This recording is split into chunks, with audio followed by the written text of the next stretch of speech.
कम।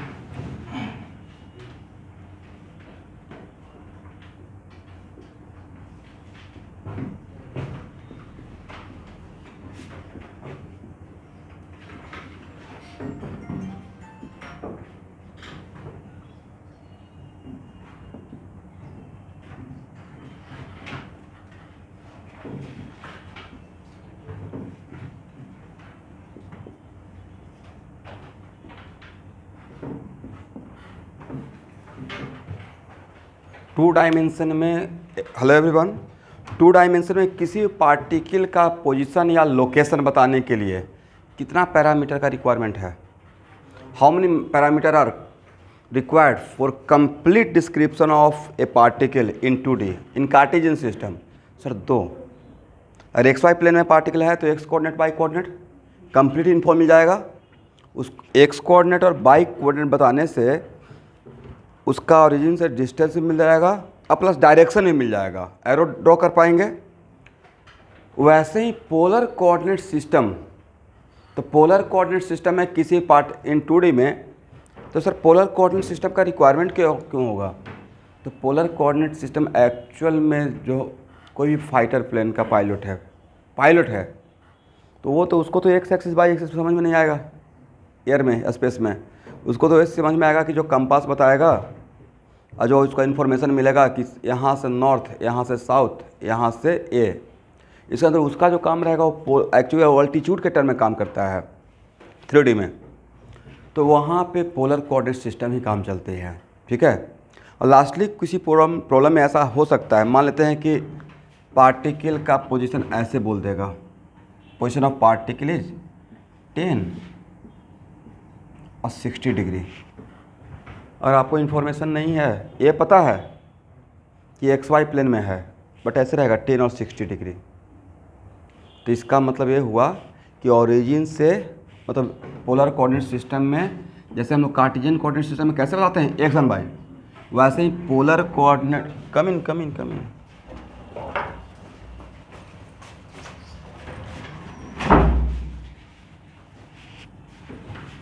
वैसे ही polar coordinate system में are और थीटा के टर्म में बताते हैं। किसके टर्म में एवरीवन? और थीटा के टर्म में बताएंगे। एक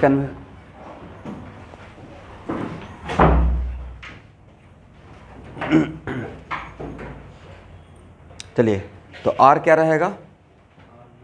आर रहेगा डिस्टेंस फ्रॉम ओरिजिन, और थीटा पोलर कोऑर्डिनेट सिस्टम में अगर एक्स वाई प्लेन में है तो measure from positive x axis moving anti clockwise up to the arrow. कौन सा एरो? पोजीशन वेक्टर का एरो। समझ में आ गया? इसका मतलब जैसे हम लोग एक्स वाई लिखते हैं वैसे ही यहाँ पे आर और थीटा, जैसे यहाँ पे मैंने क्या लिखा 10 और 60 डिग्री, मतलब उस पार्टिकल का डिस्टेंस ओरिजिन से कितना है, ओरिजिन से मेजर क्या हो रहा है 10 मीटर, और पॉजिटिव एक्स एक्सिस से कितना एंगल है, किस तरह मूव करके, एंटी क्लॉकवाइज। समझ में आ गया? तो पोलर कोऑर्डिनेट सिस्टम में किसके टर्म में रिप्रेजेंट किया जाता है 2D में? सर आर और थीटा, और यहाँ पे आर क्या रहेगा? Distance, right. और इसी थीटा को हम लोग बोलेंगे पोलर एंगल। यहाँ पे मेरा थीटा क्या है? पोलर एंगल रहेगा। और कहाँ से मेजर करेंगे? यस, लिख लीजिएगा, ये रेफरेंस लाइन रहेगा positive x axis.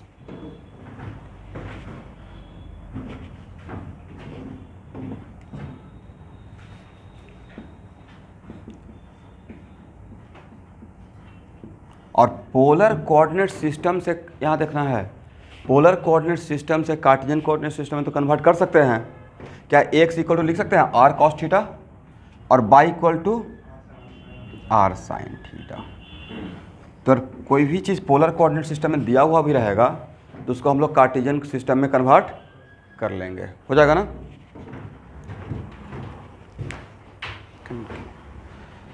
Please everyone 8:25 तक आ जाइएगा। क्लास डिस्टर्ब, सबको बोल रहा हूँ, रिक्वेस्ट कर रहा हूँ, ठीक है? अदरवाइज क्लास आप ही का डिस्टर्ब होते रहेगा। थोड़ा और आगे आ जाइए, आप बेंच थोड़ा आगे करिए, उनको बैठने में दिक्कत होगा।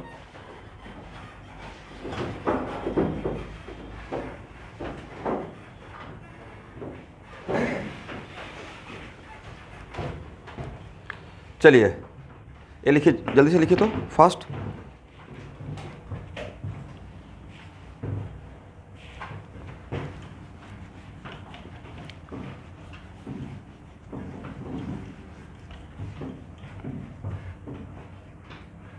प्रॉब्लम नहीं, लिखिए ए particle moving from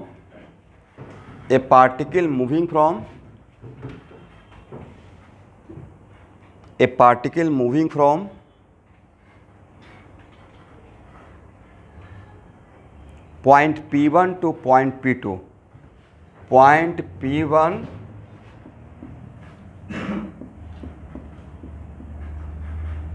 to point P2,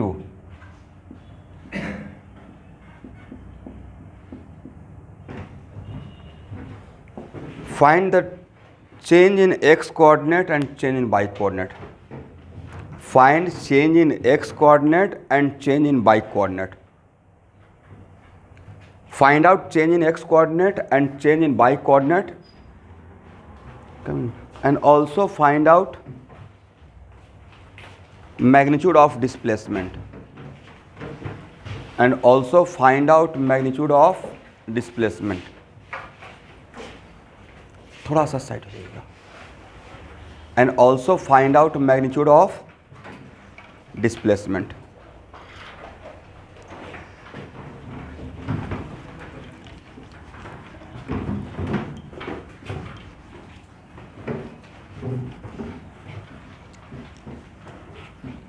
यहाँ देखें स्टूडेंट, पूछा क्या गया? चेंज इन एक्स मतलब डेल्टा एक्स, और डेल्टा एक्स का मतलब x2 minus x1। Change in y का मतलब y2 माइनस y1, मतलब x1 x2 निकल जाएगा और y1 y2 निकल जाएगा, तो हम लोग का काम बन जाएगा। एग्री? तो क्या यहाँ पे इससे कन्वर्ट कर सकते हैं? x1 इक्वल टू क्या 10 cos 60 लिखें? आप लोग हाँ ना बोलते रहिएगा, आपका रिस्पॉन्स सही, मेरा स्पीड रहेगा। क्या ये मेरा सही है लिखना? करेक्ट। और इसके बदले क्या 5 लिख दिया जाए, और इसके बदले 5√3। वैसे ही x2 के लिए क्या लिखेंगे? x2 equal to, it is very important to note that 8 cos 120। cos 120 तो माइनस हाफ होता है ना, राइट? कितना हो जाएगा? -4। अब y2 equal to 8 sin 120, how much? 4√3। Sine 120 का होता है √3/2, राइट? साइन 120 इक्वल टू, इतना तो याद रखना पड़ेगा, सही है? ओके। तो क्या डेल्टा एक्स निकल जाएगा? डेल्टा एक्स निकल जाएगा x2 माइनस x1। तो x2 कितना है? -4 और -5 कितना हो जाएगा? -9। और delta y equal to first y2 minus y1। अब y2 कितना है एवरीवन? 4√3 और माइनस हाउ मच? 5√3। कितना हो जाएगा स्टूडेंट? ओके। और डिस्प्लेसमेंट क्या होता है? सबको बोलना है, रिस्पॉन्ड करना है। D equal to what? हर एक क्वेश्चन में उतना ही टेंटेटिव रहना है, या टीचर हर एक क्वेश्चन के थ्रू एकदम अपने आप को डालकर आगे बढ़ता है, वैसे स्टूडेंट को चाहिए ना। चलो ऐसा नहीं कि चलो सॉल्व हो गया, क्या सीख रहे हैं उस पर देखना है। कुछ तो रिवीजन होगा 2%।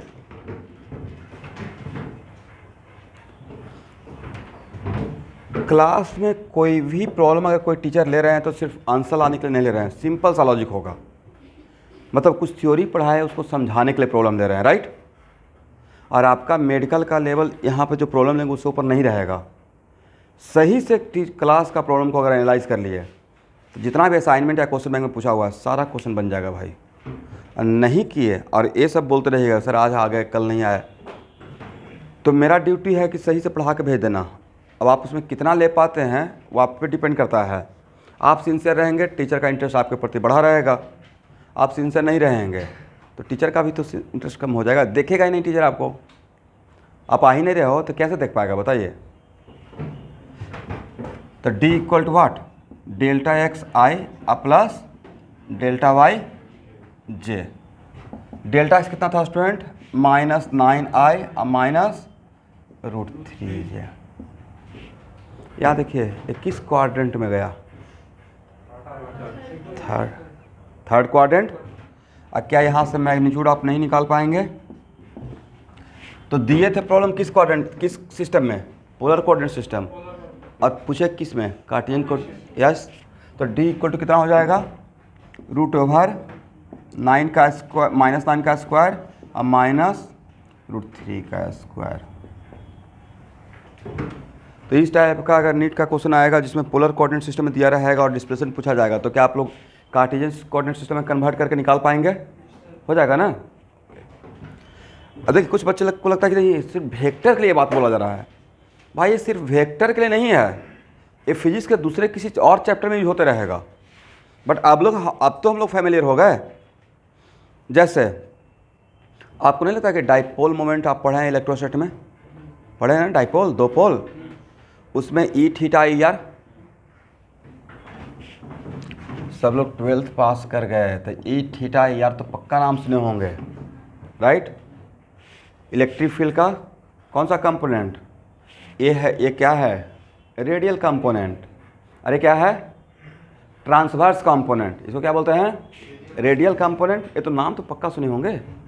ये किसके टर्म में है, आर और थीटा, कौन सा coordinate system, polar coordinate system, यही तो था। तो दूसरी जगह कहीं पे यूज में आएगा तो थोड़ा तो सुने रहेंगे। ओके, पोलर कोऑर्डिनेट सिस्टम भी कुछ होता है, राइट।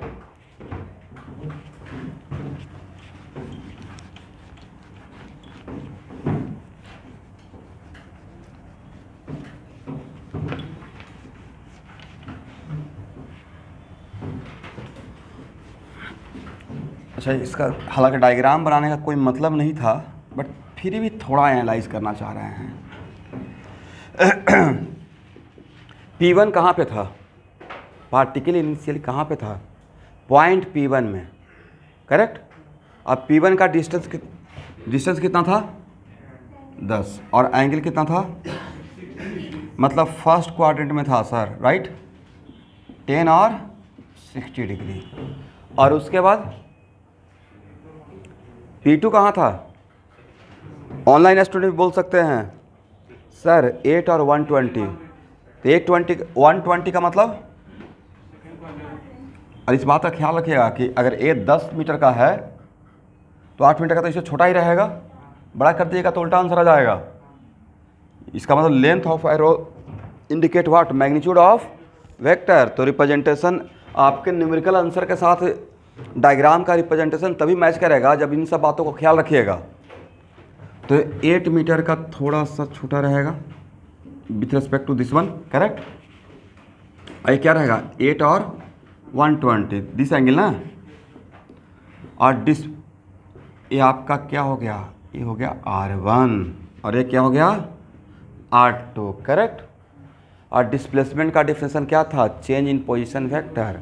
और change in position vector only depends on what, initial point and change होता है, क्या होता है everyone, R2 minus final minus initial ना, और R2 minus R1, R2 minus R1 को क्या R21 लिख सकते हैं, R2 minus R1 also written like what R21।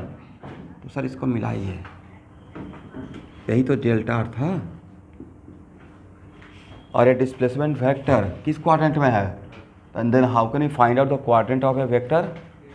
उस वेक्टर को पैरेलली शिफ्ट करते हैं, उसके टेल को ओरिजिन पे लाते हैं और तब जिस क्वाड्रेंट में। तो क्या मैच कर गया मेरे साथ, यस। इसका मतलब है कि हर एक चीज़ को बारीकी से देखना है। डायग्राम भी रिप्रेजेंट कर रहे हैं तो आपका डायग्राम का रिप्रेजेंटेशन और मेरा आंसर दोनों मैच करना पड़ेगा। कैसे मैच करेगा, जब बातों को ख्याल रखेंगे। मतलब छोटा सा बात था क्योंकि length of arrow indicate magnitude, तो 10 है और 8 है, तो इसका बड़ा एरो ड्रॉ करेंगे, इसका छोटा एरो ड्रॉ करेंगे। करेक्ट, ड्रॉ कर लीजिएगा।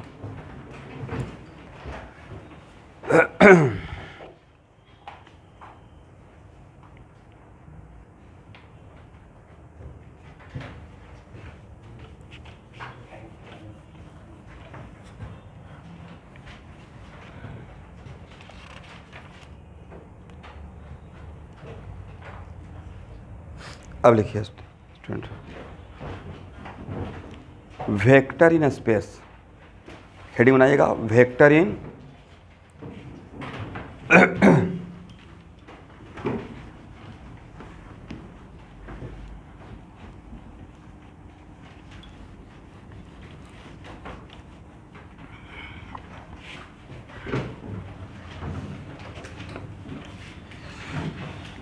मेडिकल वाले बच्चों को एक टास्क दे रहा हूँ, ठीक है।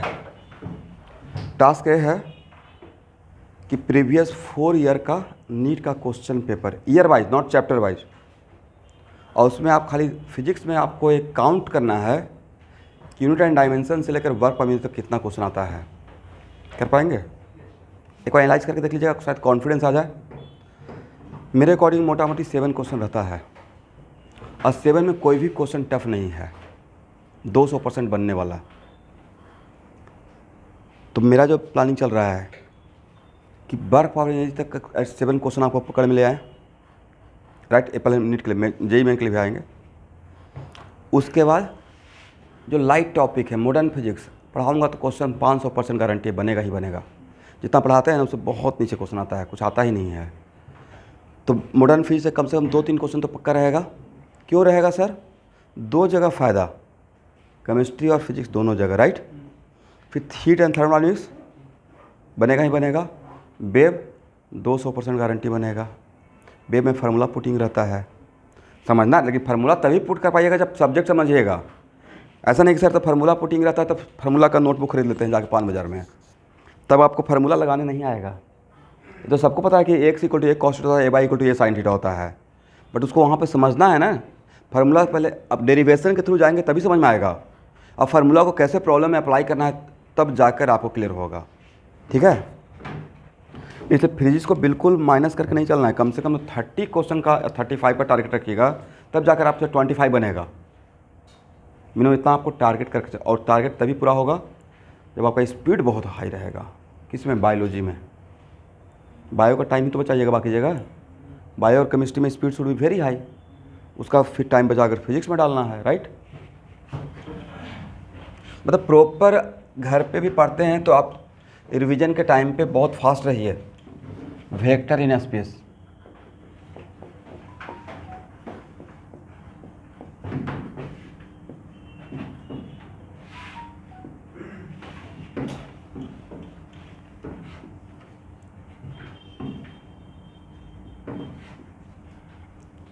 स्लो ड्रॉ करेंगे। X axis, Y axis and ये है जेड एक्सिस। यहाँ देखिए स्टूडेंट, डैम्स योर, अगर let us suppose X axis and Y axis अगर मेरे व्हाइट बोर्ड के प्लेन में है, कौन सा प्लेन? व्हाइट बोर्ड का प्लेन में है, तो जेड एक्सिस तो ऐसे रहा होगा, इसमें तो रहेगा नहीं। और ए एंगल कितना? 90। एग्री? ए एंगल भी कितना रहेगा भाई? 90 रहेगा। क्यों सर? कार्टेशियन सिस्टम में एक्सिस के बीच में एंगल कितना रहता है? 90। और ए एंगल कितना रहेगा? ए भी 90 रहेगा, करेक्ट। और ए है मेरा जेड एक्सिस। अब मेरा पार्टिकल यहाँ पे है, कहाँ पे है? व्हाइट बोर्ड में नहीं, यहाँ पे। तो उसको लोकेट करने के लिए सिर्फ 2 कोऑर्डिनेट बताने से काम चलेगा या ऑल 3 कोऑर्डिनेट बताना पड़ेगा? इसका मतलब है किसी पार्टिकल जो स्पेस में है, तो कार्टेशियन सिस्टम में उसका कंप्लीट लोकेशन बताने के लिए हम लोग को तीनों कोऑर्डिनेट जानना पड़ेगा, x coordinate, y coordinate and z coordinate. Is right? तो उसी को हम लोग क्या बोलते हैं? वेक्टर इन प्लेन या vector in space. Vector in space. और आप तो अभी जस्ट पढ़ेंगे ही 3D वेक्टर के बाद। 2D का मतलब, मैथ में 2D का मतलब कोऑर्डिनेट ज्योमेट्री जिसका नाम है, 2D यहाँ पढ़ते हैं। और 3D का मतलब तो अब जान ही रहे हैं, राइट। यहाँ देखिए,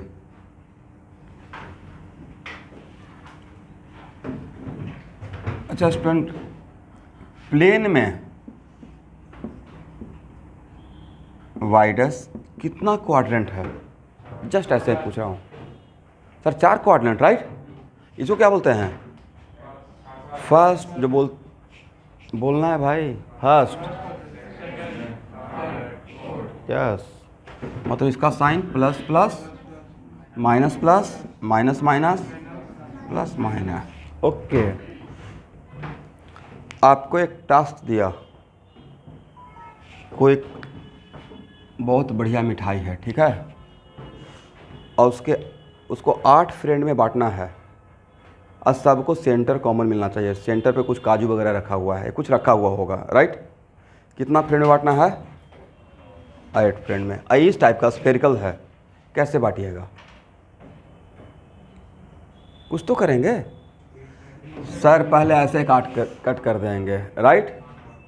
और उसके बाद ऊपर वाले को कितना पार्ट में? 4 ना। एक बार ऐसे और एक बार ऐसे, तो 4 पार्ट मिल जाएगा।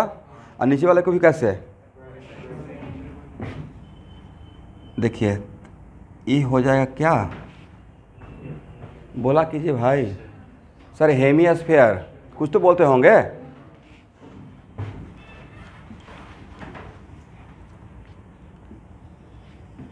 लेकिन मुझे भी पढ़ाकर अच्छा कब लगेगा, जब थोड़ा बहुत आप लोग भी बात कीजिएगा।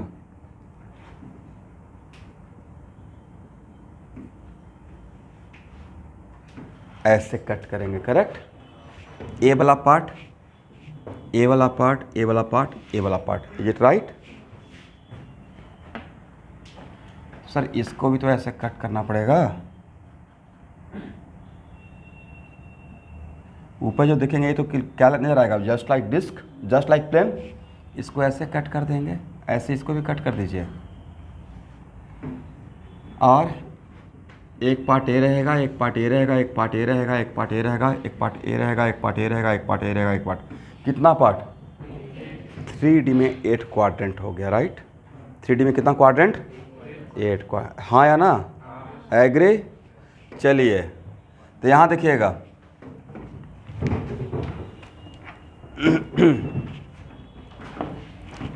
अरे पता है ना कि जिससे भी बनेगा उसमें वो, जैसे मैंने बोला कि यहाँ देखिए, इसे प्लस प्लस क्यों बोले? तो सर प्लेन को 4 पार्ट में डिवाइड कर दिए। ये जो पार्ट बना था वो बना था पॉजिटिव एक्स एक्सिस और पॉजिटिव वाई एक्सिस से। तो इस पूरे वाला पार्ट में, इस पूरे जोन में एक्स और वाई ऑलवेज क्या रहेगा? पॉजिटिव रहेगा, करेक्ट। तो जो जोन जिससे बनेगा उसमें कोऑर्डिनेट का साइन वही चलते रहेगा। तो भाई मेरा है, ये है पॉजिटिव एक्स एक्सिस, ये है पॉजिटिव वाई एक्सिस और ये है पॉजिटिव जेड एक्सिस। तो यहाँ से एक दीवार खड़ा कर दे, नहीं समझे? और यहाँ से एक दीवार खड़ा कर देगा यहाँ से। तो यहाँ से एक्चुअली इसको, इस पूरे पार्ट को अलग करने के लिए कितना प्लेन से ये वाला पूरा पार्ट कितना प्लेन से हाइड हो जाएगा?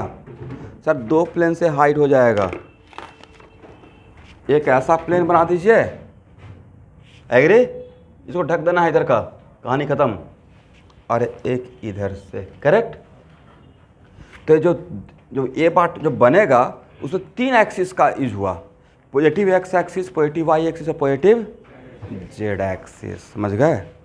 इसका मतलब है कि तो उस जोन में ऑलवेज पार्टिकल अगर रहेगा तो उसका x coordinate, y coordinate, z coordinate always क्या रहेगा? Positive positive and positive. मतलब 3D इन कार्टेशियन सिस्टम में कितना कोऑर्डिनेट बांट दिए हैं? 8। कितना कोऑर्डिनेट? 4 या 8? क्यों? तो सर एक्सिस कितना हो गया? Positive x axis, negative x axis, positive Y axis, correct. तो भाई ये तो कॉमन सेंस की बात है ना। यहाँ पे देखिए, कभी कभी क्या होता है, रुकिए 2 मिनट।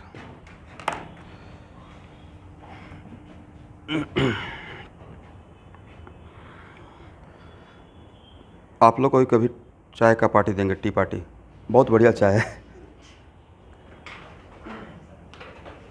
एक दिन मेरे तरफ से रहेगा। ये लाल चाय है बट ये बहुत स्पेशल टाइप का है। इसमें कुछ कुछ एडिटिव मिलाया गया है, लाइक ब्लैक पेपर, नींबू, थोड़ा हाजमोला, इंग्रेडिएंट तैयार किया गया है।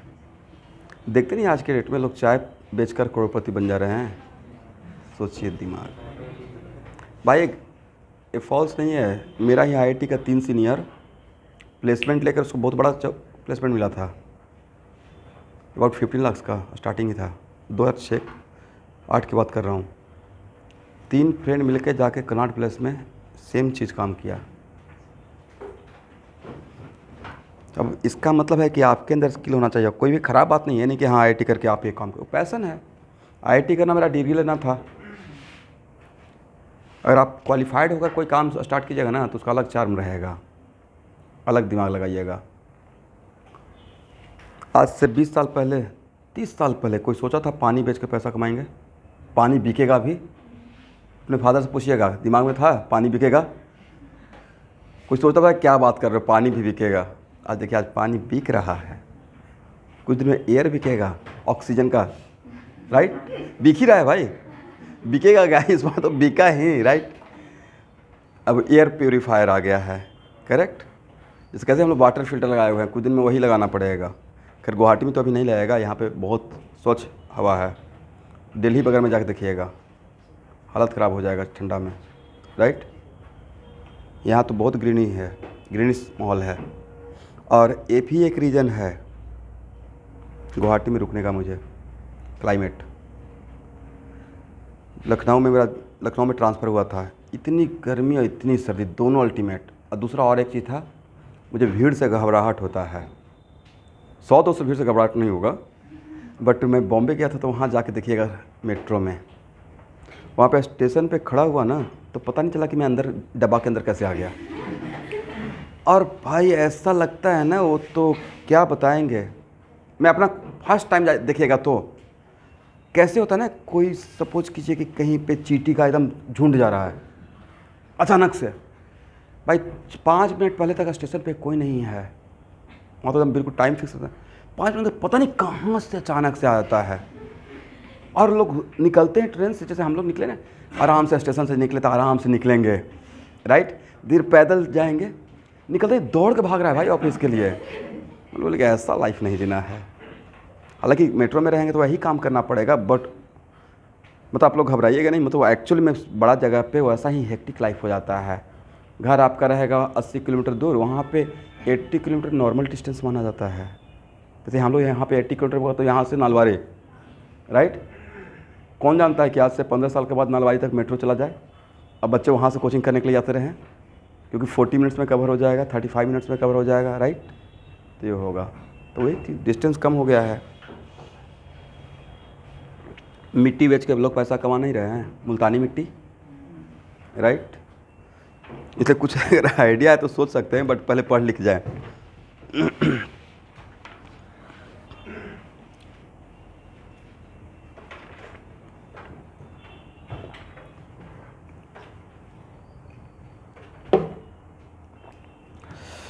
देखिए मेरे लिए भी बहुत बड़ा एक चीज़ ओपन हो गया। ऑफलाइन जब स्टार्ट फुल फ्लेज में ऑफलाइन हो जाएगा तो मैं बढ़िया से एक ऑनलाइन स्टूडियो बनाऊंगा, रूम, यस, और बहुत बढ़िया से रिकॉर्ड करूंगा, और अगला 2 साल तक 3 साल तक फ्री में आसाम के लिए डालते रहेंगे। थोड़ा धीरे धीरे नाम होगा, तब उसको थोड़ा सेल किया जाएगा, बहुत सस्ता में बच्चे के पास पहुंचाया जाएगा। ये अब आइडिया तो आ गया ना सब कुछ का, पहले आइडिया नहीं था, अब आइडिया आ गया है। और नहीं तो कुछ नहीं तो समाज से बात होते रहेगा एकदम सीरीज में, alkane lecture 1, alkane lecture 2, alkane lecture 3, ऐसे करके बच्चे को हेल्प करते रहेंगे पढ़ा कर, तो थोड़ा सेटिस्फेक्शन भी रहेगा।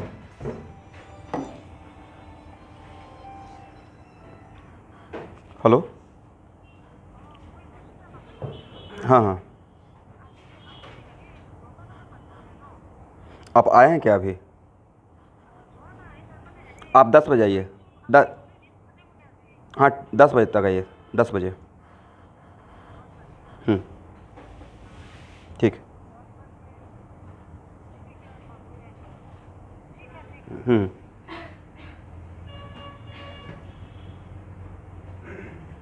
चलिए स्टूडेंट, तो यहाँ पे देखिएगा एक्स और वाई, ध्यान सुनिए।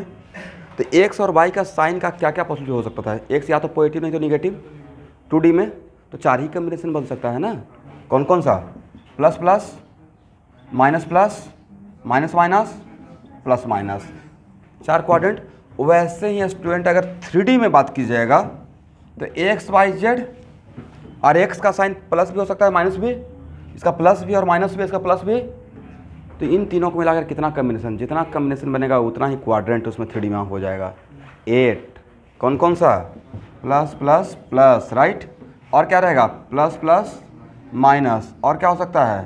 प्लस माइनस माइनस, उसके बाद माइनस माइनस माइनस, उसके बाद minus minus plus, minus plus plus, और बोलते रहिएगा minus plus minus, plus minus plus. देख दो 8 हो गया।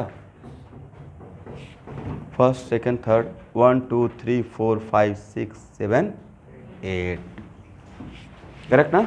ड्रॉ कर लीजिए।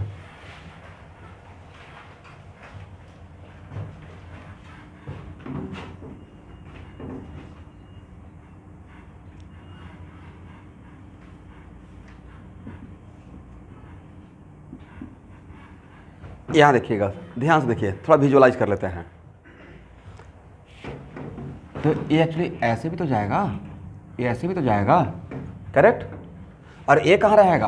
व्हाइट बोर्ड में या ऊपर? ऊपर रहेगा। तो एक्चुअली तीनों X axis plus positive x axis, negative X axis, positive Y axis, negative Y axis, positive Z axis, negative Z axis, इन तीनों को अगर आगे पीछे ऊपर नीचे ऐसे आगे और पीछे, और जब यहाँ पे निकालिएगा तो इस टाइप का मुझे लगता है कि एक मिलना चाहिए, कट होकर मिलेगा ये वाला पार्ट, राइट। वो मेरा क्या रहेगा? 3D में काइंड ऑफ फर्स्ट क्वाड्रेंट। क्या रहेगा? ऊपर में 4 क्वाड्रेंट मिलेगा और नीचे में, ऊपर में 4 क्वाड्रेंट मिलेगा ना, ये वाला पार्ट भी तो रहेगा, राइट। फिर ये वाला पार्ट रहेगा ऐसे करके, तो इसमें क्या साइन दिखेगा? प्लस प्लस प्लस दिखेगा। बट नॉन गोइंग टू कि हाँ आप एकदम बिल्कुल विजुअलाइज करके मुझे बताइए। जस्ट मैंने थोड़ा ट्राई किया कि ऐसे एक्चुअली मिलेगा। जैसे 2D में हम लोग 4 क्वाड्रेंट बोलते रहते हैं, वैसे ही 3D में कितना बोलेंगे? 8 क्वाड्रेंट बोलेंगे, हो जाएगा। और किसी भी वेक्टर का कितना कंपोनेंट हो सकता है? इनफाइनाइट। बट कार्टेशियन सिस्टम में मैक्सिमम कितना कंपोनेंट हो सकता है? कार्टेशियन सिस्टम में 3। कौन कौन सा? X component, y component and z component. And we are very much familiar with this formula, okay. आप लोग इसी फार्मूला से फैमिलियर है ना? एक्स इक्वल टू एक cos y equal to. But student अगर आपका वेक्टर 3D में रहता, 2D में या 3D में, क्या ये फार्मूला आपको काम हेल्प कर पाएगा? ये फार्मूला तो 2D के लिए था, कितना डिग्री है? 3D में क्या करते हैं?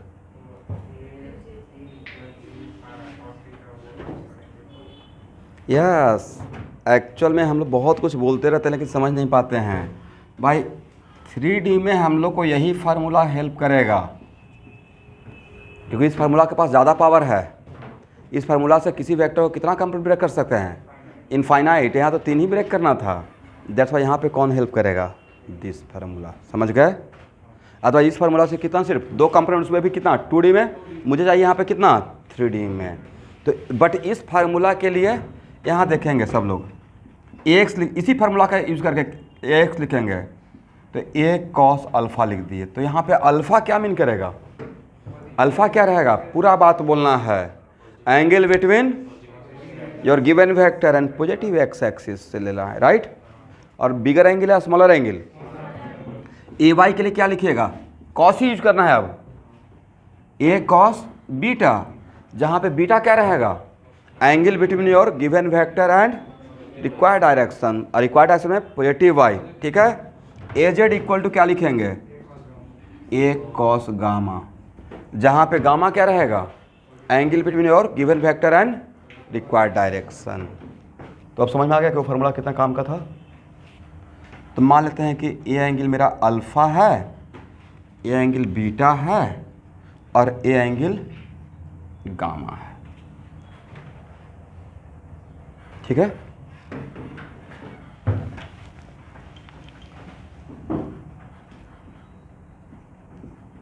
एवरीवन 2D में हम लोग किसी वेक्टर का मैग्नीट्यूड के लिए ऐसे लिखते थे, राइट। तो देखिए अब 3D में प्रूफ कर सकता हूँ, लेकिन उसमें बेकार में टाइम चला जाएगा, प्रूफ तो आपसे आएगा नहीं। तो वैसे ही 3D में स्टूडेंट आप किसी वेक्टर को ऐसे कर लीजिएगा, ax² plus ay² plus az²। 2D में क्या था, magnitude of vector equal to √ax² plus ay²। 3D में ax² plus ay² plus az² होगा।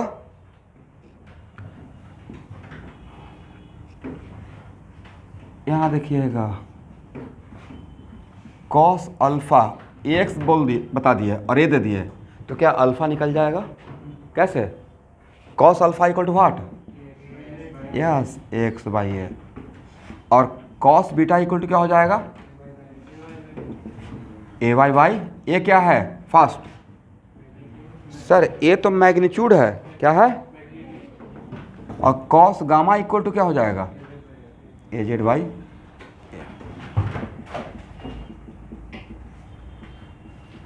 चलिए equation first, second and third को स्क्वायर कीजिए, राइट कीजिए, do it fast. Squaring equation first, second and third and adding. Squaring equation first, second and third and adding.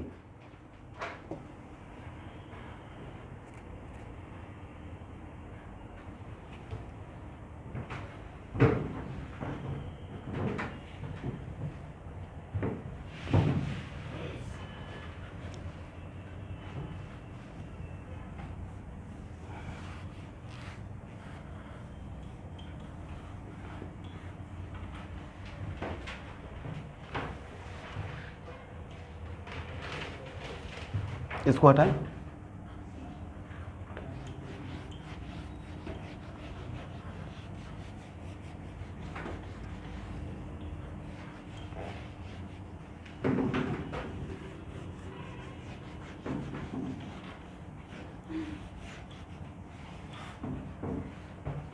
कितना हो जाएगा student?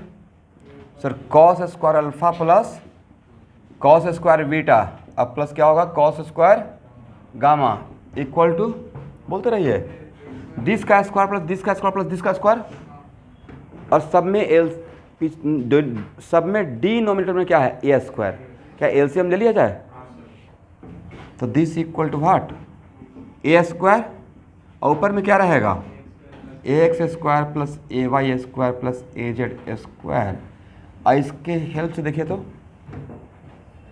क्या इसके बदले a² लिख सकते हैं ऊपर में? हाँ या ना? इसको स्क्वायर करेंगे तो यही मिलेगा ना। दैट्स वाई इसके बदले क्या लिखेंगे? a²/a²। इतना के बदले a²। कैसे? इस फार्मूला से। तो और a² कितना हो गया? 1। तो सर ये फार्मूला लाने का क्या मतलब है? लाने का मतलब ये है कि यहाँ देखिएगा, समटाइम्स मैं अल्फ़ा दे दूंगा 60 डिग्री, बीटा दे दूंगा मान लीजिए 120 डिग्री, गामा नहीं दूंगा। तो गामा क्या इसके हेल्प से निकल जाएगा? मुझे 3D में तो कंपोनेंट ब्रेक करने निकालने के लिए एक्स चाहिए, ay चाहिए और जेड चाहिए, बट मैं थोड़ा सा इस रिलेशन को जानते रहूँगा और मैं दो एक्सिस के साथ वेक्टर का बोल दूंगा कि vector in space, vector in plane या वेक्टर इन स्पेस, और मैं अल्फ़ा दूंगा, बीटा दूंगा, लेकिन गामा नहीं दूंगा। तो गामा इसके हेल्प से निकल जाएगा, करेक्ट।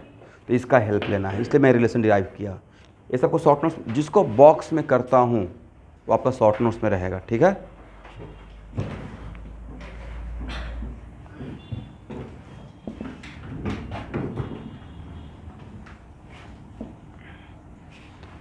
इसको हटाया जाए तो क्या 3D में कंपोनेंट ब्रेक कर लेंगे आप लोग? ओके।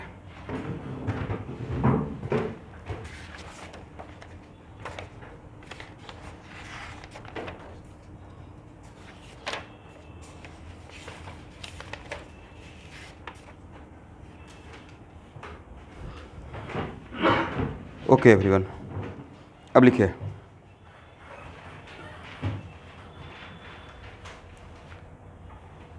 इसको हटाया ऑनलाइन स्टूडेंट, इसको हटाएं।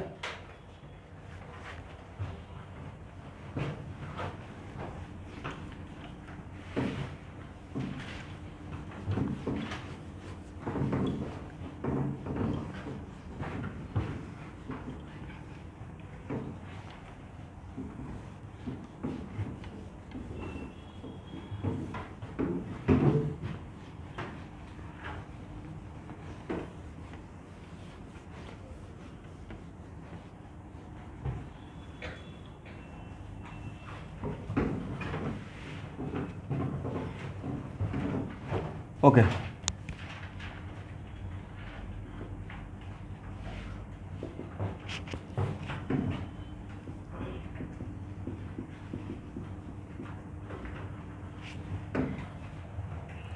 और 3D में वेक्टर को कैसे रिप्रेजेंट करेंगे? ऐसे ही ना, x i plus a Y j plus a Z k, right. 2D में कैसे रिप्रेजेंट करते थे? 2D में is compulsory always x a y रहेगा। ऐसा भी तो हो सकता है 2D में कि सर ए वाई और जेड, राइट। बातों को समझ लीजिएगा, क्योंकि we are very much family with x axis and Y axis. तो इस ये भी तो 2D है, तो यहाँ पे भी यहाँ पे एक्स का काम कौन कर रहा है? वाई। तो यहाँ पे A Y equal to A cos theta और A Z equal to A sine theta. 2D वाला फार्मूला यूज़ कर सकते हैं यहाँ पे, हाँ या ना? क्यों? तो वाई का काम जेड और एक्स का काम वाई, बाकी बातें तो सेम, इसलिए ऐसे यहाँ पे यूज़ कर सकते हैं, ठीक है। Okay student, a equal to 2i minus 3j plus 4k, इसका यूनिट वेक्टर क्या होगा? यूनिट वेक्टर का फार्मूला क्या था? यस, वेक्टर बाय वेक्टर का magnitude, agree? Vector by vector का मैग्नीट्यूड, ठीक है यहाँ तक। और वेक्टर तो यह है 2i माइनस 3j अब प्लस 4k, और डिवाइड बाई इसका मैग्नीट्यूड कितना होगा? 2 का स्क्वायर माइनस प्लस माइनस 3 का स्क्वायर प्लस 4 का स्क्वायर, हाउ मच? 29। 29 है क्या?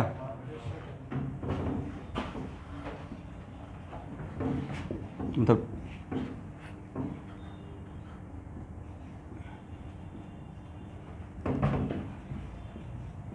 मुझे लगता है कि अब आप लोग यूनिट वेक्टर डैम से और निकाल लेंगे, राइट? निकल जाएगा everyone unit vector, okay.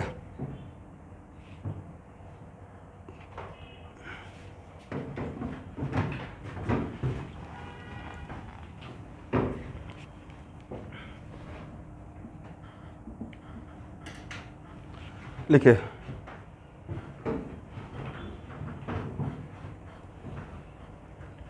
A bird is flying, यहाँ देख लीजिएगा, a bird is flying with speed 10 metre per second. A bird is flying with speed 10 metre per second.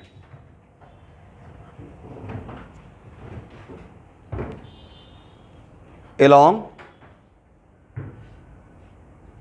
a line P1 to P2,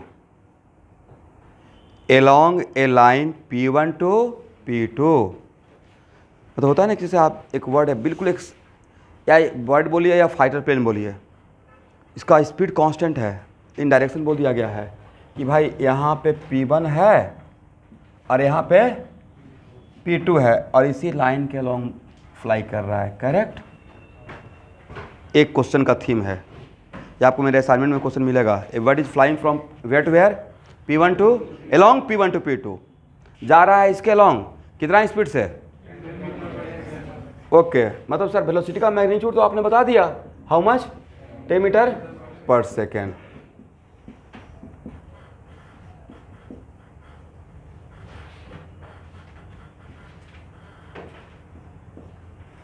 write down the velocity vector.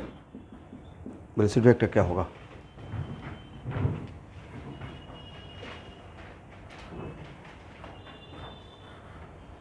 अभी नहीं बोला sir, velocity तो दिए हुए हैं और मैग्नीट्यूड दिया हुआ हूँ, राइट। वेलोसिटी कंप्लीट कब होगा? जब मैग्नीट्यूड भी रहेगा और डायरेक्शन भी रहेगा, एग्री ना। किसी वेक्टर को लिखने के लिए क्या चाहिए? Yes, magnitude as well as direction.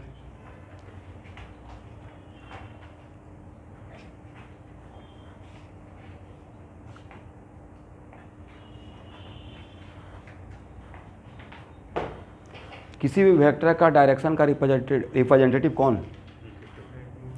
किसी भी वेक्टर के डायरेक्शन का रिप्रेजेंटेटिव होता है उसका यूनिट वेक्टर, मतलब डायरेक्शन यूनिट वेक्टर से।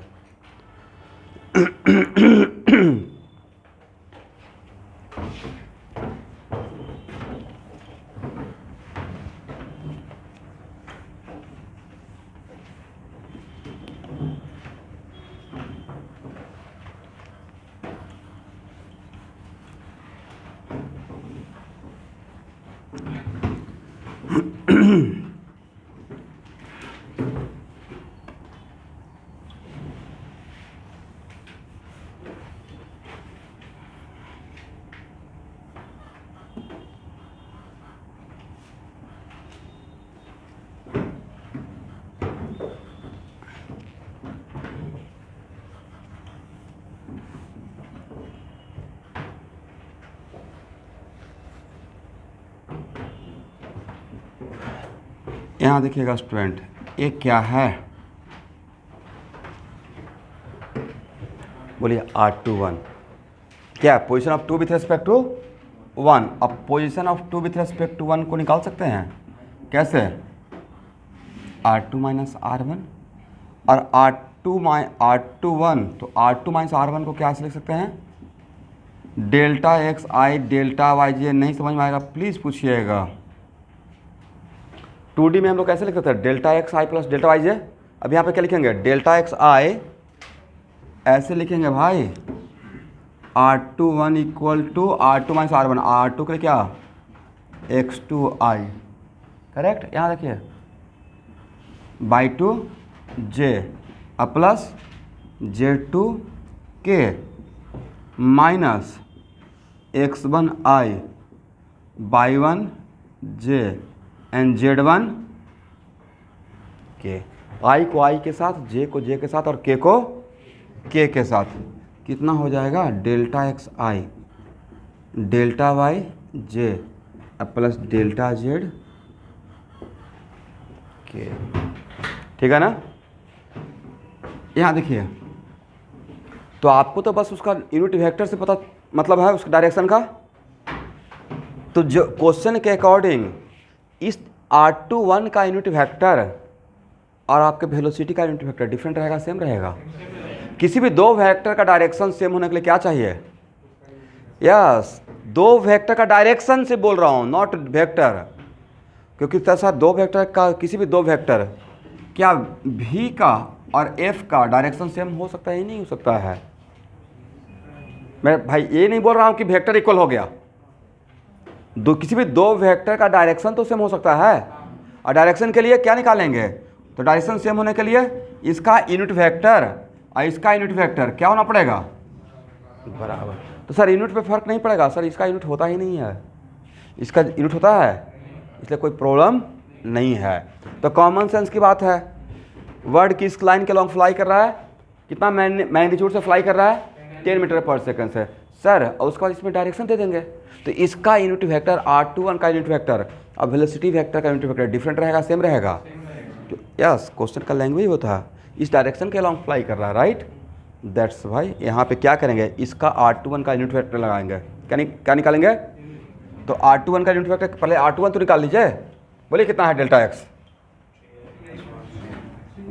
3i cap, very good, minus J cap अब प्लस कितना कैप?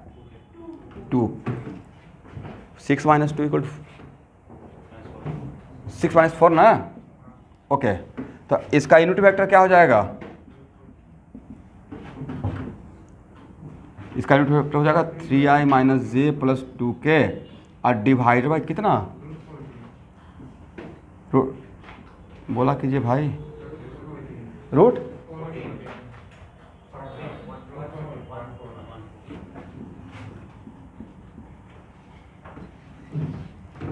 कितना हो जाएगा?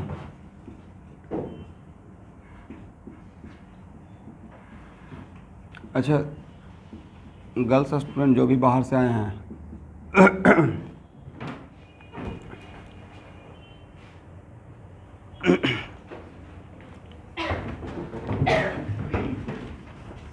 चलिए यहाँ देखिए, नहीं अभी आप लोग के पास टाइम नहीं है भाई, छुट्टी उट्टी का ज़्यादा ध्यान मत रखिए, सिलेबस बहुत बड़ा है। यूनिट वेक्टर निकल गया। अब किसी भी वेलोसिटी वेक्टर को किसी भी वेक्टर को लिखने के लिए आपको ये तो लिख सकते हैं ना, ए का मैग्नीट्यूड और इसका यूनिट वेक्टर, राइट। वैसे ही इसका मैग्नीट्यूड कितना है? 10 मीटर पर सेकेंड, और इसका डायरेक्शन और मेरा वेलोसिटी वेक्टर तो इसी लाइन के अलॉन्ग था ना, तो वेलोसिटी वेक्टर का डायरेक्शन और r21 का डायरेक्शन डिफरेंट है या सेम है? तो क्या इसमें यूनिट वेक्टर के नाम पे ए ऐड कर दिया जाए? करेक्ट, ये रहेगा आंसर। इस पे क्वेश्चन आएगा भाई, damn sure.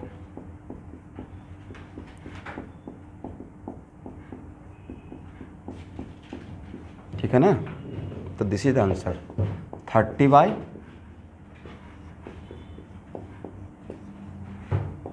10 by root 14 plus 20 by root 14 के। अब तब पूछा जाएगा, यहाँ देखिएगा कितना बढ़िया क्वेश्चन बन जाएगा।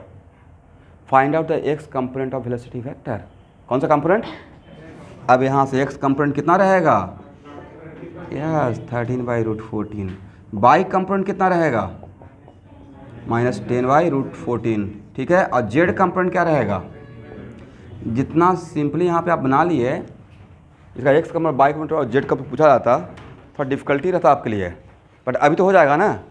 बट कितना आसान सा कॉन्सेप्ट सर, वेक्टर और उसका यूनिट वेक्टर लगा दीजिए, मैग्नीट्यूड के साथ क्या लगा दीजिए? Unit vector. और तब एक काम करने के बाद क्या निकाल लेंगे? X component, y component and z component. Is it right?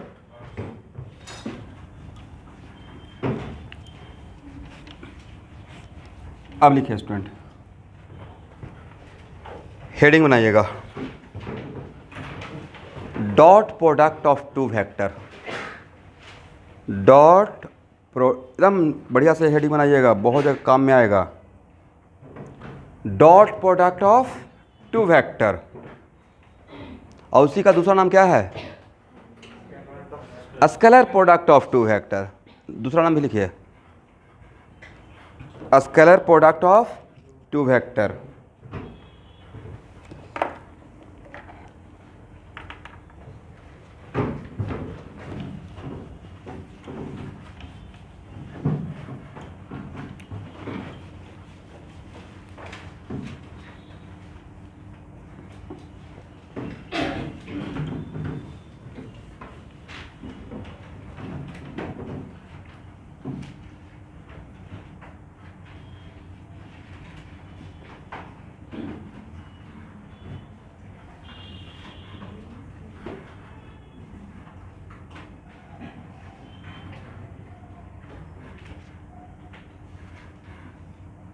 यहाँ देखिए स्टूडेंट, पहला होता है कि इसका नाम डॉट प्रोडक्ट इसलिए बिकॉज इसमें डॉट से रिलेटेड है, राइट। इस वजह से इसका नाम बोला गया dot product. But scalar product क्यों बोला गया? क्योंकि इसका जो रिजल्ट मिलता है वो स्केलर क्वांटिटी है।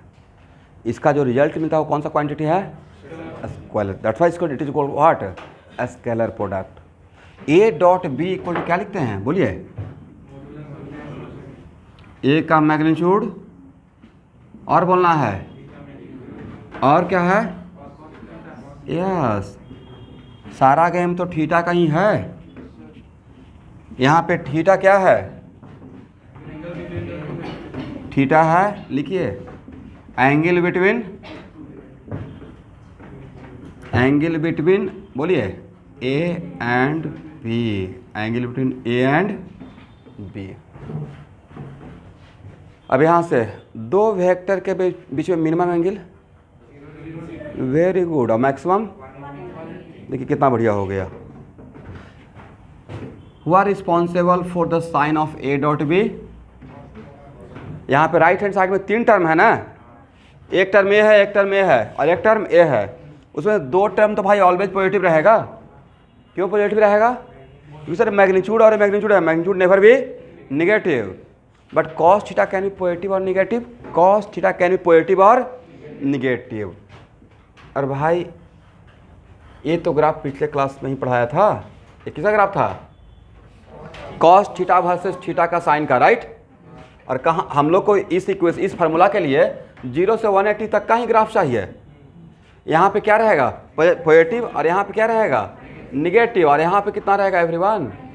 Okay, now you can decide if theta is acute, if angle between two vector are acute angle, then dot product always positive. अब इसका यूज करेंगे, अभी आपको पता नहीं चलेगा इसका एडवांटेज, लेकिन बहुत सारे जगह पे ए डॉट बी निकालेंगे, और जैसे ही ए डॉट बी का वैल्यू पॉजिटिव रहेगा, और तब आप ही से पूछ लेंगे अब बताइए एंगल ऑप्टिव है या एक्यूट है। आप खुद बोल दीजिएगा सर एक्यूट रहना चाहिए, राइट। और अगर दो वेक्टर के बीच में ए और बी के बीच में एंगल, यहाँ पे देखिएगा, अगर यहाँ पे ऑप्टिव एंगल रहेगा तो इसका साइन तो निगेटिव हो गया, तो पूरे का साइन क्या हो गया? निगेटिव। तो मान लेते हैं कि किसी केस में ए डॉट बी निकाले इक्वल टू, उतना छोड़िए, एफ डॉट डी ही निकाले। क्या निकाले? वर्क डन के लिए, करेक्ट ना। F dot D equal to आ गया -10 जूल। कितना जूल? तो वर्क पॉजिटिव आया निगेटिव आया? इसका मतलब डैम से एफ और डी के बीच में एंगल ऑप्टिव रहा होगा। कितना रहा होगा? ऑप्टिव, करेक्ट।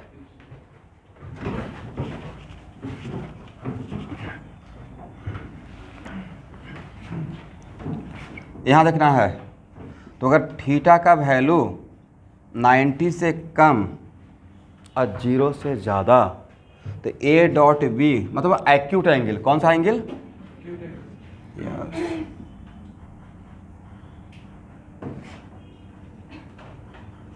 ए डॉट बी का साइन क्या रहेगा?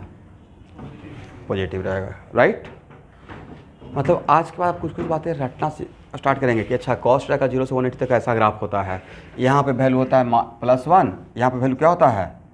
-1, राइट। और 0 से 90 के बीच में एक्यूट, 0 से 90 के बीच के एंगल को एक्यूट एंगल बोलते हैं, और 90 से 180 के एंगल को क्या बोलते हैं?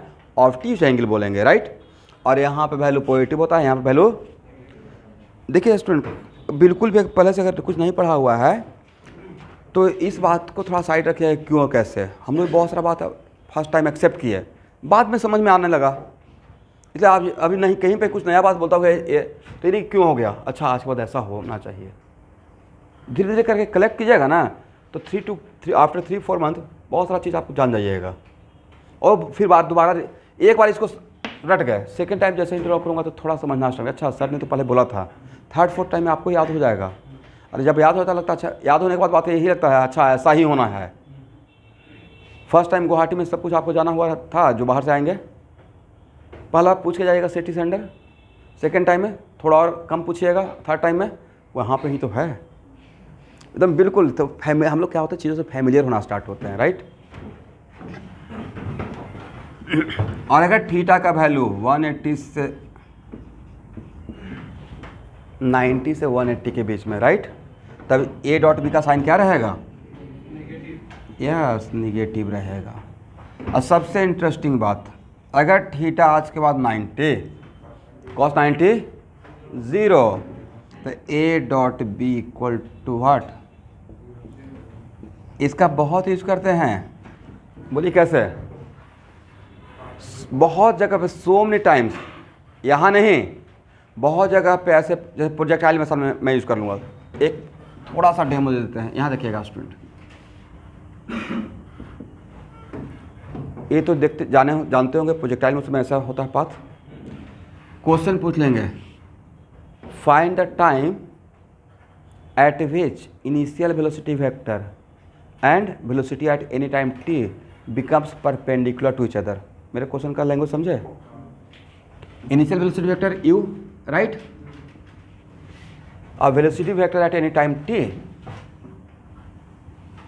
v becomes what? Perpendicular, correct? Then find out the time, किस टाइम पे ऐसा होगा।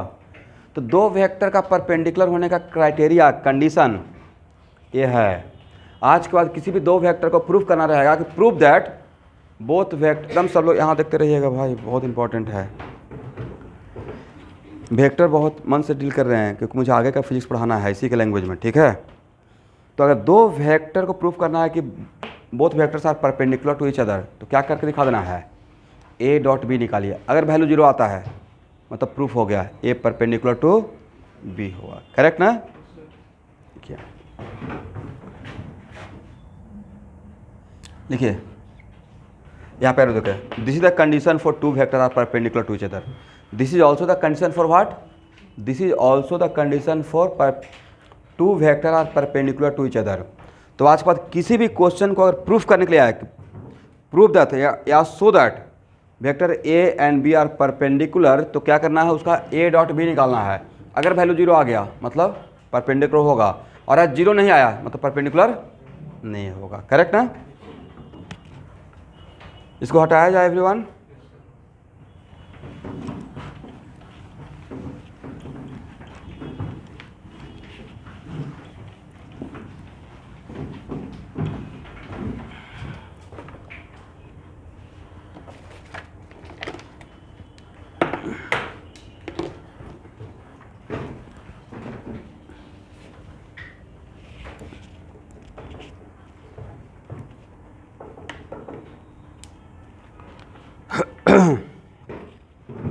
यहाँ देखिएगा,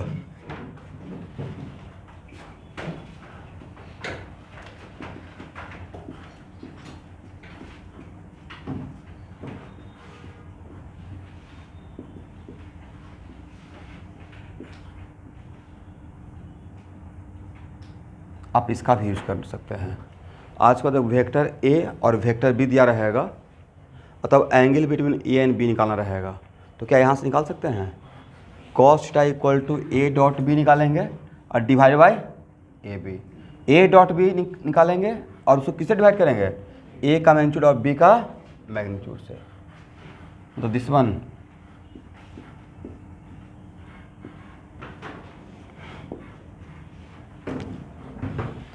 अब नेक्स्ट आप बताइए, दो वेक्टर का डॉट प्रोडक्ट निकालने का आपके पास कितना फार्मूला है। सर अभी तक तो एक ही नज़र आ रहा है, कौन सा, a B cos theta, a b, very good.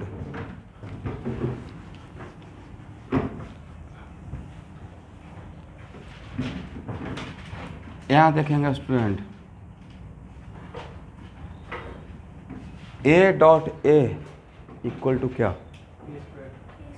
क्यों, क्योंकि होना चाहिए था ए स्क्वायर। सर दोनों सेम वेक्टर है, तो सेम वेक्टर मतलब एंगल क्या हो गया, 0, ए का मैग्नीट्यूड कॉस 0, तो इसका वैल्यू कितना हो जाएगा 1, A into A, that's why A square. समझ गए, डैम श्योर ना। A dot A equal to what, A square.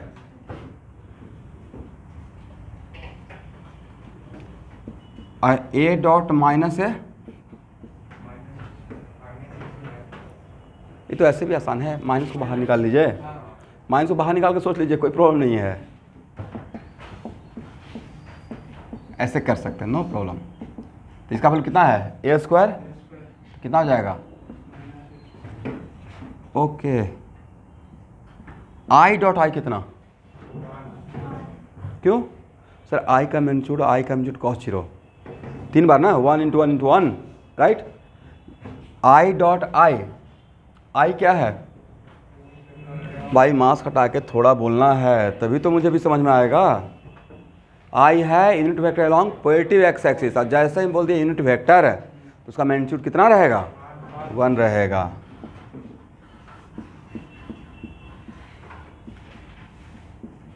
धीरे धीरे बोलना सीखिए, 1 इंटू 1 इंटू 1 इक्वल टू वाट। तो जे डॉट जे कितना होगा एवरीवन, सर के डॉट के कितना होगा 1, ओके, आई डॉट जे कितना, क्यों सर परपेंडिकुलर है राइट, तो क्या डायरेक्ट जीरो कर दें, जे डॉट के कितना होगा और के डॉट आई कितना होगा, जीरो, हो गया। देखिए बाकी फिजिक्स के क्लास में, आगे क्लास में एक आध दो दिन मिस करने से काम चलेगा। मैथमेटिकल टूल में पढ़ाना स्टार्ट करूँगा, मुझे समझ में आ गया है बैच को देखकर, प्लीज़ मिस मत कीजिएगा, नहीं तो अगला 6 महीना झेलना पड़ेगा मुझे। अब भी जितना भी graph, how to draw the graph, मैं कौन कौन सा टर्म यूज़ करता हूँ मैथमेटिक्स का, स्लोप, इंक्रीजिंग स्लोप का मतलब क्या होता है, डिक्रीजिंग स्लोप का मतलब वो क्या होता है, सब आप लोग तो देख तो रहे होंगे ना वीडियो मैथमेटिकल टूल का। पहला ही क्लास में स्लोप वगैरह डील कर रहे थे, बहुत बढ़िया देख लिए हैं। तो क्वाड्रेटिक का ग्राफ कैसे ड्रॉ करते हैं बताया गया होगा वहाँ पे, या नहीं अभी तक आया है।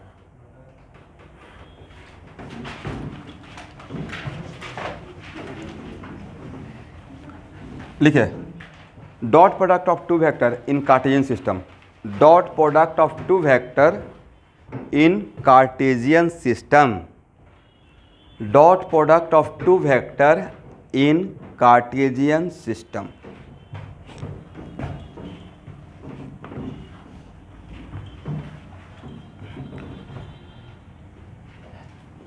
यहाँ देखिए पहला तो क्या होता है, a dot B equal to a B cos theta, तो दो वेक्टर का डॉट प्रोडक्ट निकालने का फर्स्ट तरीका है कि दो वेक्टर का मैग्नीट्यूड निकाल लेंगे और उसके बीच का एंगल।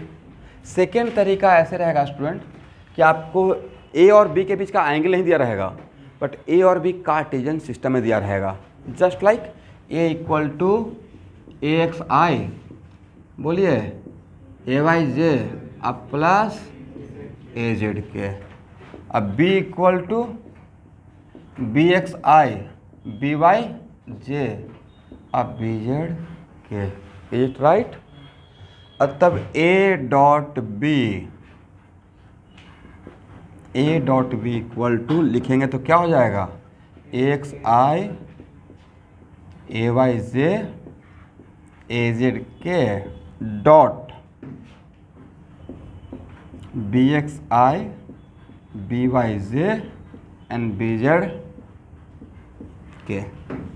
अब यहाँ पे ऐसे इसका लीजिए, आई इन तीनों के साथ डॉट कीजिए अलग अलग, तो A X I dot B X I, तो आई डॉट आई कितना, तो बचेगा क्या है ए एक्स, तो इसको लेते हैं इन तीनों के साथ डॉट करेंगे, ये इसको लेंगे इसके साथ करेंगे तो आई डॉट जे कितना हो जाएगा, तो इसके साथ तो जीरो हो जाएगा, और आई डॉट के कितना हो जाएगा, जीरो ही होगा, आई डॉट के is also watt, zero.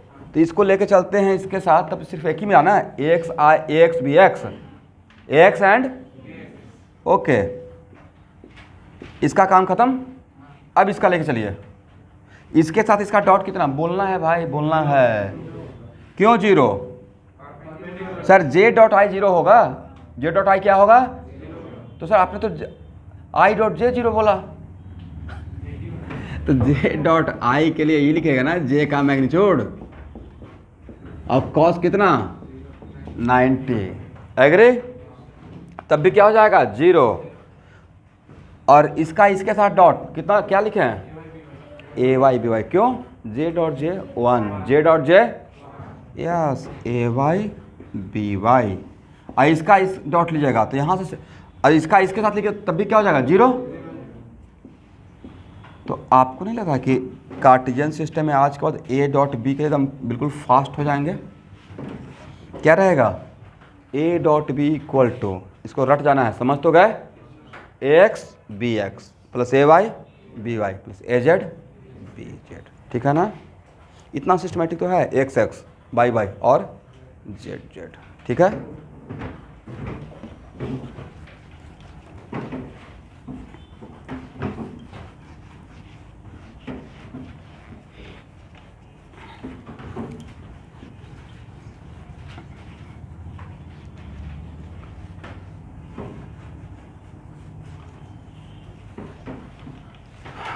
Okay everyone, यहाँ देखिए,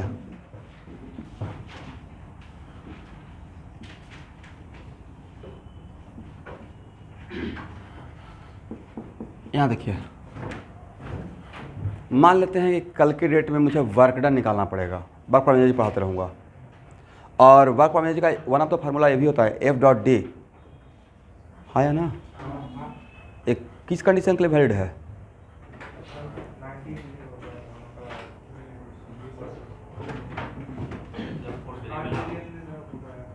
यहाँ देखिए भाई कैसे काम चलेगा आप लोग का।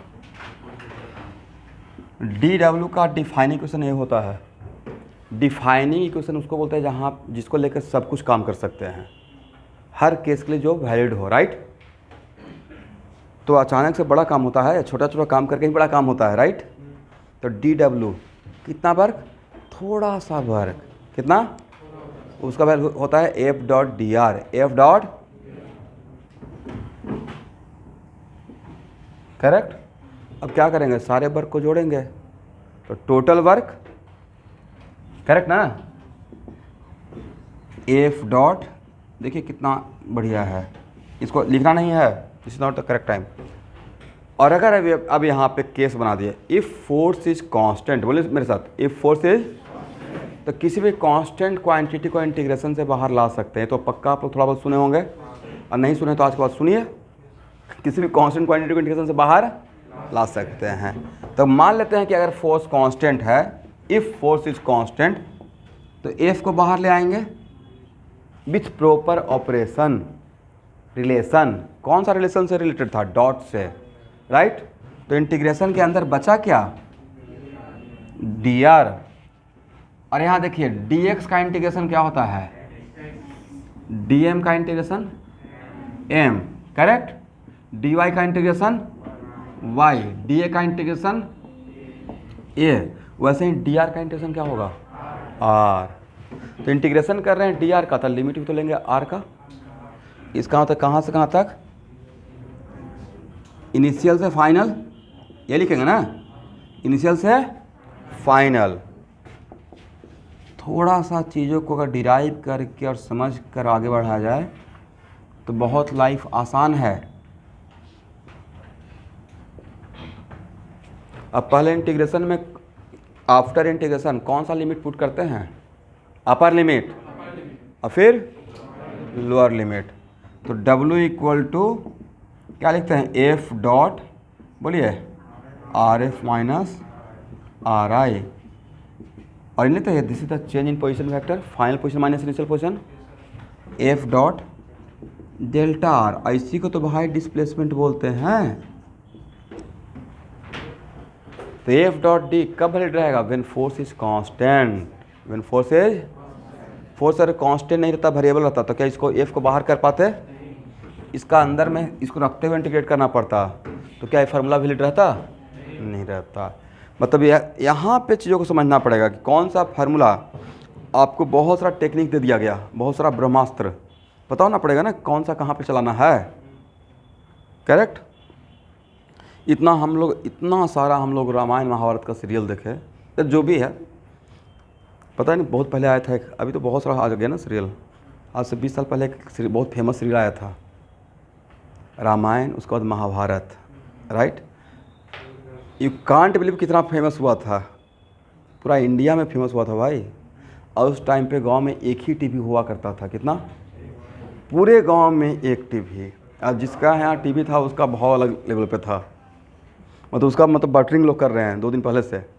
अब बैटरी को चार्ज करके लाया जाता था उस सिर्फ क्या देखने के लिए? महाभारत। और लेडी आगे बैठते थे, जेंट्स पीछे, ऊपर से पूरा बड़ा बैठने का बड़ा सा हॉल बनाया हुआ है, संडे को अजीब सा माहौल। और कुछ लेडीज देख रहे हैं कि धूप अगरबत्ती भी ला के ले जैसे स्टार्ट होगा पूजा करेंगे।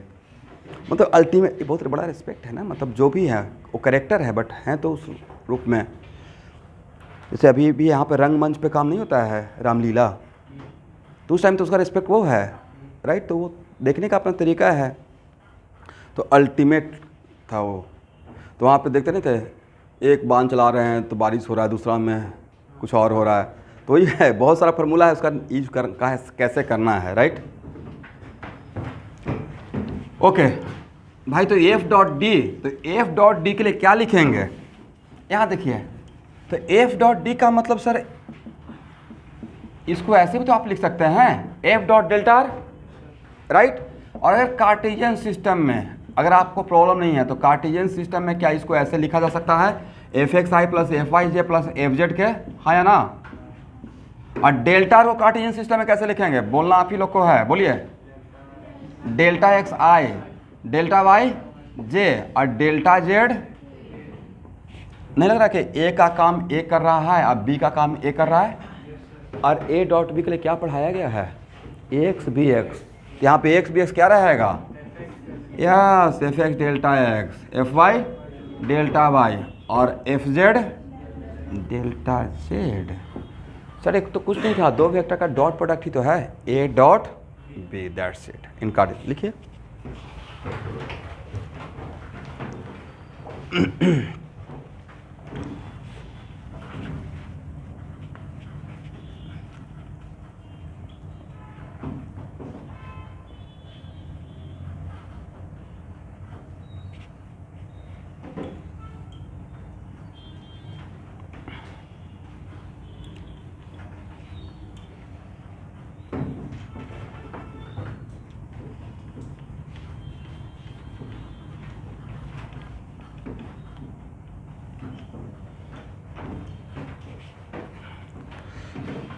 अब यहाँ देखिए स्टूडेंट,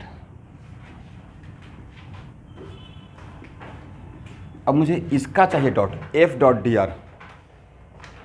तो सर जैसे एफ डॉट डेल्टा आर किया वैसे ही एफ डॉट डी आर करेंगे। कैसे, F X I F Y J और डी आर के लिए पिछले क्लास में क्या पढ़ाए थे, D X I D Y J और डी जेड। इतना लिख सकते हैं। ए का काम यहाँ पे कौन कर रहा है, ए दिस वन, अब बी का काम दिस वन। डॉट लेने के बाद f x d x, right, f y d y and f z d z, correct ना। ये कितना डब्ल्यू या डी डब्ल्यू, डी डब्ल्यू। तो खैर अभी मुझे इससे मतलब नहीं है कि एफ डॉट डी आर क्या होता है, मुझे बस मतलब है एफ डॉट डी आर के लिए ऐसे लिख सकते हैं या नहीं लिख सकते हैं। तो इस टाइप का बहुत सारा चीज़ें मुझे हम लोग को रिक्वायर्ड होगा, ठीक है। मतलब वहाँ पे अब इसमें मैं आपको ये प्रूफ नहीं करते रहूँगा कि देखिए इसके बदले ये लिखते हैं, वहाँ पे direct F dot D are करूँगा और ये लिख दूँगा, ऐसे नहीं है। और मैं सपोज करूँगा कि अब आपको आता है और नहीं आता तो मैं बोलूँगा वेक्टर में ये सब चीज़ को मैं बता रहा था कैसे होता है, ठीक है। कैसे, a dot B equal to A x B x plus a Y B y plus a z b z, ठीक है।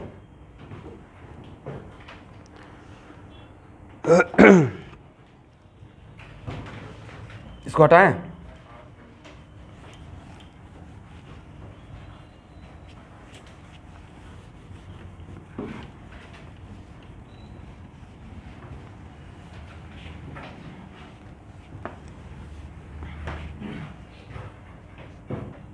यहाँ देखेंगे नेक्स्ट,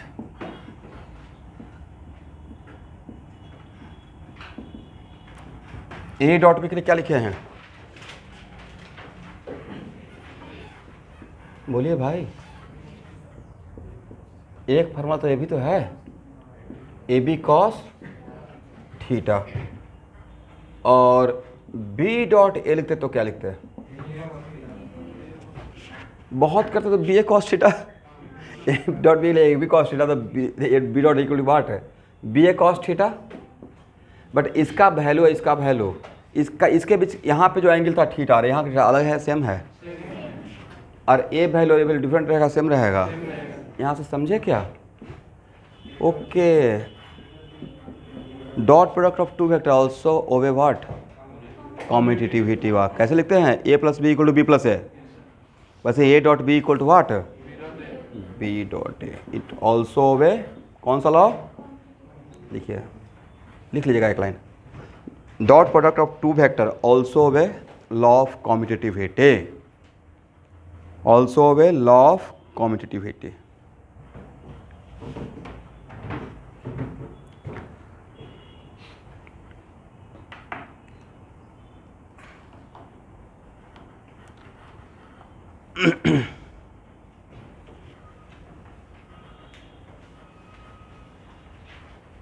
तो वेक्टर, ध्यान सुनिए, वेक्टर का असाइनमेंट जो आपको दूंगा उसके लिए आपको 7 डेज़ का टाइम दूंगा और तब तक मैं पढ़ाते रहूँगा मैथमेटिकल टूल। तब तक उतना दिन तो अटैम्प्ट हो जाएगा ना। कितना प्रॉब्लम है? नहीं, उतना नहीं देंगे, बोर हो जाइएगा। वो सब 200 वाला कहानी आपको वो सिलेक्ट करके देना पड़ेगा मुझे। सब 11th क्लास में बहुत टाइम होता है तब बनाते रहें। आप उतना तक मैच्योर्ड हैं, थोड़ा सा बताने से आप पकड़ लेंगे चीज़ों को, ठीक है। बट फिर भी 70-80 ऐसा रहेगा, उतना सॉल्व कीजिएगा। और उसके बाद कहाँ से सॉल्व कर लेना है? Question bank.